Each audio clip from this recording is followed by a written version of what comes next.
Elemental Masters, it's Stephanie, aka the Pink Shadow Ninja, and welcome to another video. Now before we get started, I just want to explain what this actually is. So, I am really into the Warrior Cats series, which is a book series evolving around feral cats living in the wild and surviving and all that kind of stuff. It's my favorite book series and I don't read anything else, and this is a story that's been in the work for a long time now. It's changed, a lot of the characters have changed as well. I have a whole group set up for this. If you guys are interested, there'll be a link to the group in the description below. But that being said, this is a roleplay. Blackheart's Destiny was a roleplay I did with my friend Esara. Esara, if you're watching this, I hope you enjoy. I've been tweaking the story a little bit, but I do remember vital scenes that happened in the roleplay.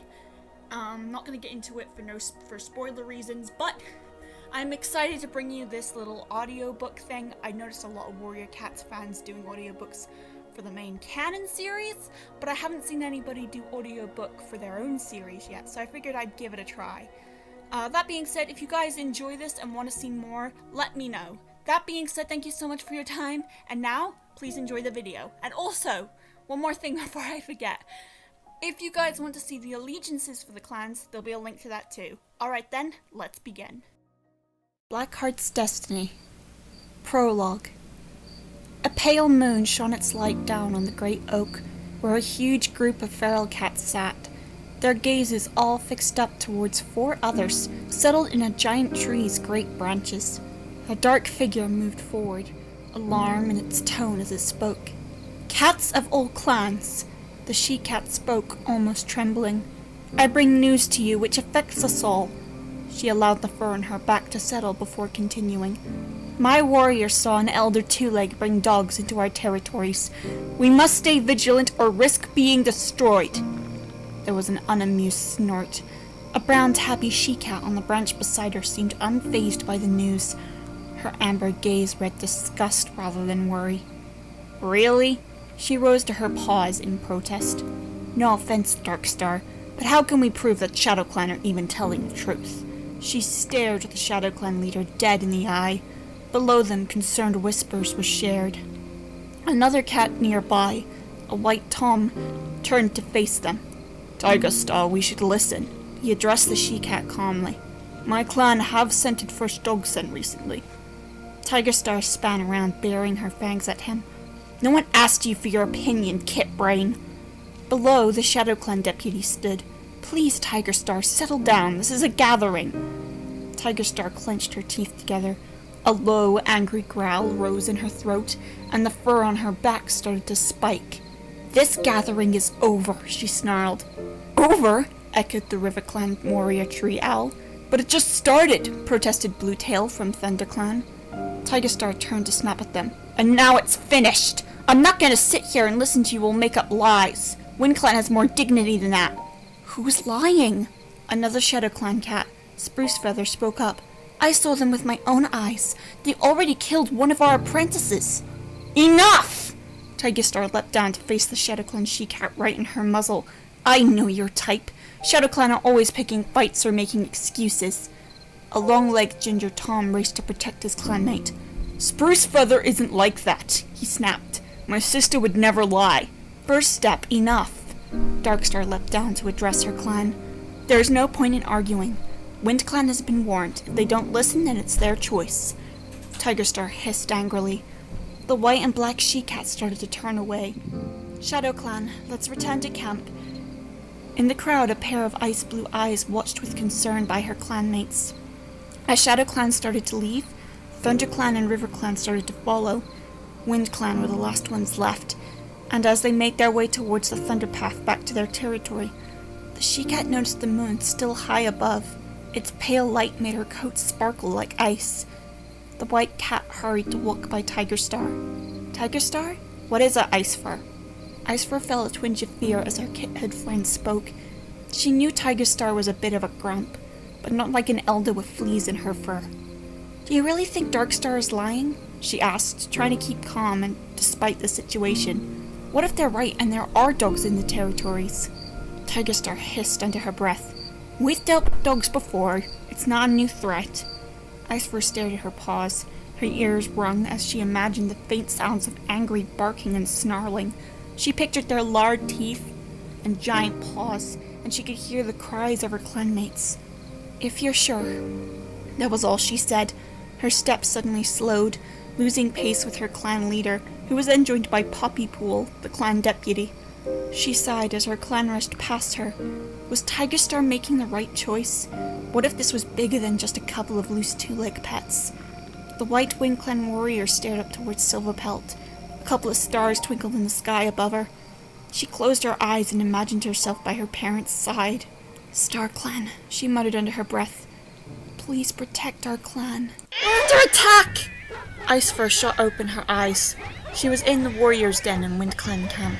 She was just having a good dream, and now she watched as the cats around her started to run out of the den on hearing Mistleberry's scream. Icestar's heart raced as she heard the sound she dreaded. It was the dogs. They were in Wind Clan camp. Icestar stood and hurried to follow her denmates out into the dog-infested camp, all of them ranging from large and small. The sounds of high-pitched yelps, snarling, deep barkings, and growls all resonated around her. She gasped as one of the larger dogs charged towards her with Jewel hanging from his bloody jaws. Had it already killed someone? Icestar unsheathed her claws and ran towards it, leaping up to avoid its bite and slash its face. It yelped in pain and started to shake, shaking the she-cat to the ground. Icestar quickly leapt to her paws again and attempted to dodge another attack. She yelped as it caught her by her leg and started to shake her. "Icestar!" she gasped as she was suddenly dropped. She gazed up. A dark grey tom hung from the dog's back. As it span in circles, he bit its neck hard and scratched his back with sharp claws. The dog panicked and went to roll into its back. The grey tom quickly leapt off. As it lay on its back, Icestar quickly leapt up and raced to scratch its nose. It yelped and then started to run away. Icestar panted heavily. She stared up at the tom that had just saved her. "Thanks, Wolfsting." Wolfsting nodded and walked up to her leg. "How bad is it?" he asked. "It's not broken, if that means anything." The tom smiled. "That's good." Icestar stared around at the carnage. "How is this even happening right now?" she asked, changing the subject. She had a crush on Wolfsting when they were younger warriors. Icestar always imagined them as mates. But then he went and became mates with Stalkwing, and they had Greykit together. It hurt her for a while, so she tried to avoid moments that would make her heart flutter. Wolfsting panted. "They used the back way, probably," he replied. "The main entrance is a hollowed-out tree trunk that can just barely fit us. Plus, there's no gorge around that way." Then, she raked the sand beneath her paws. "Let's chase them out the same way!" The two warriors raced back into battle. It felt like this battle was going to carry on for moons. But eventually the Wind Clan cats cheered and yowled as the attacking party fled. Wolfsting hurried to the nursery. His mate Stalkwing stepped out with Greykit beside her. Icestar stood trying to catch her breath. It was over, but it was far from a cheerful celebration. After the cheerful cheers of the dogs leaving finally faded, Icestar flinched as the clan started to moan and cry out. She stared up. She stared with wide eyes at the amount of bodies lying around the camp. Red blood stained the grass and camp walls. It was like standing in a lake of blood. Icestar started to step back in terror. So many cats gone. She recognized the bodies of Mistleberry and her brother Cloudstream by her paws. Two of Wind Clan's newest warriors, already lost in this battle. The Wind Clan warrior looked around at those fortunate enough to survive. Wolfsting, Stalkwing, and Greykit, Applebranch, Hairspring, and Fuzzybranch, and Sheeppaw crept out of the medicine cat den looking rather ill. Then it hit her. Icestar! Icestar started to panic. Icestar! She raced around, desperately looking for her friend in the pile of bodies. Now that she was on the subject of Icestar, where was Poppypool? "Has anyone seen Icestar and Poppypool?" she asked in terror.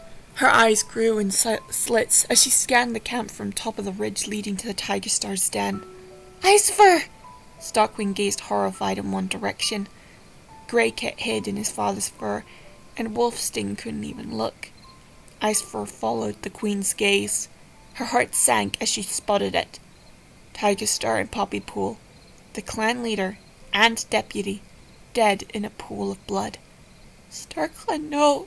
She leapt down from the ridge and hobbled over. The rest of the clan hurried.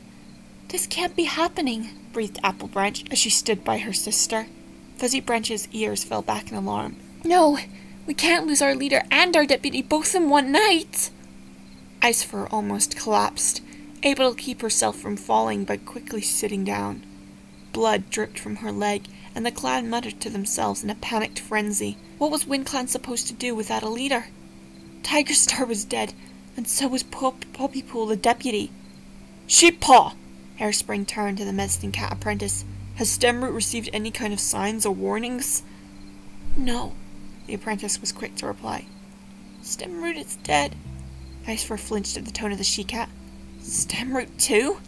She felt uneasy, having difficulty breathing. No leader, no deputy, no medicine yet. WindClan is doomed! But there is something I saw. You? Echoed Fuzzy Branch. The slightly bulging she-cat stared on at the apprentice. What did you see, Sheeppaw? Asked Applebranch with a hopeful look. I was in a snowstorm, she explained. I saw a figure of a cat. A pale white cat with ice in her fur. All eyes fell onto Icefur. The white she-cat didn't even look at them. Icefur? Wolfsting echoed. Why her? Demanded Hairspring.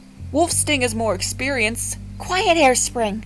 Applebranch swatted her mate on the back of his head. This is StarClan's choice. Icefur shook her head in protest. No, it's not me. I am not leader material. Sheeppaw quickly jumped to her feet to protest. You're the only cat that fits StarClan's description. It has to be you. What about Stalkwing? She's got ice-like fur. Stalkwing is a queen. She can't be leader. What about Wolfsting? Icefur. Wolfsting approached her. Her reassuring gaze fell upon the white she-cat. StarClan have made their choice on this cat with fur of ice. I mean, she has ice fur. It's in your name. Icefur opened her mouth to argue, but stopped. He was right. They were all right. StarClan chose her. But why? She looked at her clanmates, hoping for an answer, but everyone seemed hopeful. With so much death in the clan, they needed this. Icefur? The white she-cat sighed. Fine. I'll do it. Hairspring snorted, like you have a choice. That remark got him another swat at the back of the head. Icefur stood. But first, she stared around at all the cats who had died in the battle. We mourn for the cats we lost today. I won't leave for the Moon Creek until I've said goodbye to everyone. And with that final remark, the small group split off to say goodbye. Icefur started to make her way to the leader's den.